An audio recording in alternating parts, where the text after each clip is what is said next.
আসসালামু আলাইকুম প্রিয় বিয়াস দেশ ও দেশের বাহিরে থেকে যারা দেখতেছেন তাদেরকে জানাই আন্তরিক ধন্যবাদ। আমার এক বড় ভাই বলছে যে ভাই নিজের মাহবুব যদি অন্য কারো প্রতি আসক্ত হয়ে যায় তার জন্য কি করা উচিত? ভাই দেখেন, কত পুরুষও অন্য নারীর দিকে আছে, আবার কত নারীও অন্যর দিকে পাগল হয়ে থাকে। সেক্ষেত্রে আপনারা কি করবেন? এই যে আমি নকশাটা আজকে দিতেছি, এই নকশাটা আপনারা অঙ্কন করিবেন। কিভাবে করবেন, কেমনে করবেন, হুম আর কিভাবে ফিরাইবেন সেটাই যে নিয়মকানুন সহ দিয়ে দিচ্ছি। এই যে উপরে লেখা আছে দেখেন, নিজের মাহবুব যদি অন্যর প্রতি কারো আসক্ত হয়ে যায় তার জন্য এই করবেন। কারো মাহবুব যদি অন্যর ভালোবাসায় অকৃষ্ট হয়ে থাকে তাহলে মনে ফিরিয়ে নিজের প্রেমে আকৃষ্ট করে এনে নকশা নিচের হ্যাঁ নাম ও মায়ের নাম লিখতে হবে। দুইটা নকশা তৈরি করবেন, একটা পাথর চাপা দেবেন, অন্য একটা পুরুষ হলে ডান হাতে, মেয়ে হলে বাম হাতে ব্যবহার করিবেন। দেখেন, এটা কিন্তু কিতাবের লেখা, আমার না। আপনারা বারবার জিজ্ঞেস করেন ভাই পুরুষে কোন হাতে, মেয়ে কোন হাতে। যারা কবিরাজ ভাই না মনে রাখতে পারেন না, আর একটা নকশা লিখতে গেলে দিক লাগে। দেখেন, অগ্নকুণ্ডী, বায়ুকুণ্ডী, তারপরে ছেলেখেলে আপনার ঈশান কোণ, এগুলো বাইসা চলতে হবে, মাইনে চলতে হবে। কোন টাইমে লিখবেন এটা একটু স্থানক্ষণ জানা লাগবে। কারণ মুরব্বীরা একটা কথা বলছে যে যখন তখন কোনো কথা কোনো জায়গায় ছাড়বা না, আর একটা জিনিস ভাইবে চিন্তা বলবা।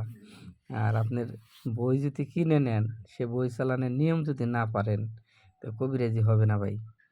আপনি বসলেন, আপনার আসন ঠিক নাই, কোন দিকে আসন করতে হয়, আসনের দিক কয়টা, অনেক সময় অনেক লোকে জানে না।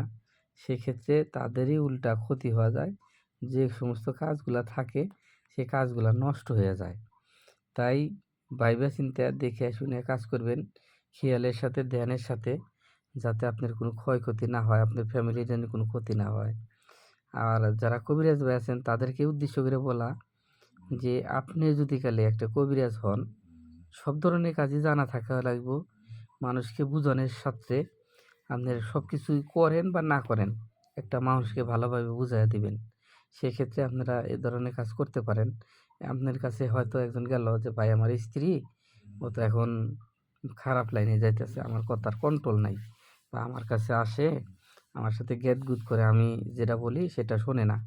আগে ভালো ছিল, কেন ছিল? সে আগে কোনো চাকরি বাকরি করে নাই, এখন কি করে? এখন একটু চাকরি করে, হয়তো অফিসে যায় আসে, রাস্তা দিয়ে বিভিন্ন ধরনের লোকে বিভিন্ন ইঙ্গিত করে বা তার সাথে যোগাযোগ করে তার মনটা গলায় দিছে। সেক্ষেত্রে এরকম হয়। আবার কিছু পুরুষ আছে এরকম হয়, মেয়ের মতোই, সে মেয়েদের মতোই অন্যর প্রেমে আসক্ত হয়ে যায়। সেক্ষেত্রে তাদের জন্য এই নকশাগুলা দিবেন। আর আমারে দিয়ে যদি কোনো কাজ করাইতে চান, জাদু টোনা বান কুহরি কালাম দেয়া দুষ্ট, মাদারখালি ভূত প্রেত পেতনি জ্বালানি কাটন মারণ উচ্চটন বিদ্বেষণ মোহিনী বিদ্বেষণ, আর যে কোনো ধরনের বানবিদ্যা ফিরানোর থেকে শুরু করে আপনার গড়বন্ধ, জাদু টোনা, ভূত প্রেত, ক্ষতিগ্রস্ত, অনেক রকমের সংসার আয় উন্নতি নাই, বাধাবিঘ্ন, ছেলে সন্তান কথা শোনে না, সেক্ষেত্রে আমার সাথে যোগাযোগ করবেন। ভিডিও নিচে হোয়াটসঅ্যাপ ইমো নাম্বার আছে। যে কোনো কাজ আমাকে দিয়ে করাতে চাইলে যোগাযোগ করবেন, এবং কথা সাপেক্ষে সম্পূর্ণ ফ্রিতে পরামর্শ করা হয় বা দেওয়া হয়। আপনারা যদি কালে আসেন, আমার ঠিকানা অনেকে জিজ্ঞেস করছেন, গোয়ালবাড়ি বাজার, বেঙ্গল রোড, জিরানি, আশুলিয়া, সাভার, ঢাকা। আবার বলি, বেঙ্গল রোড, জিরানি, গোয়ালবাড়ি বাজার, আশুলিয়া, সাভার, ঢাকা। আসার আগে ফোন দিবেন আমি চেম্বারে আছি কি নাই।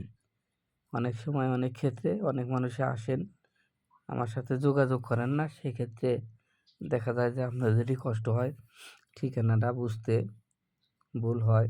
সেক্ষেত্রে আমার সাথে যোগাযোগ করে আসবেন, ঠিকানা ভালোভাবে দিয়ে দেবো।